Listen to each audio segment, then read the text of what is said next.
Assalomu alaykum. Biz xonadoningizga qulchilikka keldik. Uyingizga notanish ayollar kirib, eshikdan kirishi bilan biz qulchilikka keldik deyishadi.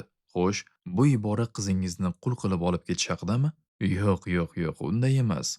Lekin bu ibora ortida o'zbekning ming yillik odobi va strategiyasi yashirin. Bugun sovchilikning eng sirli kodi haqida gaplashamiz. O'zbeklarda qizning uyi podshoning uyi degan gap bor.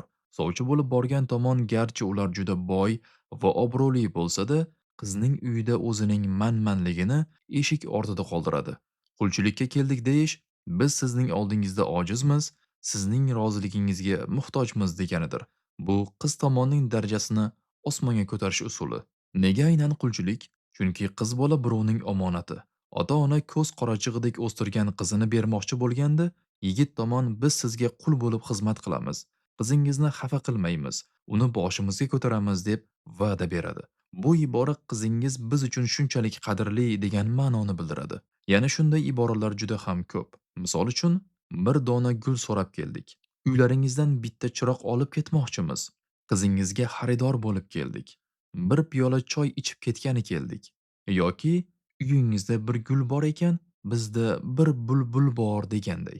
Bu iboralar yuz yillardan beri ishlatiladigan folklor iboralaridir. Hozir ham ko'p joylarda an'ana sifatida aytiladi.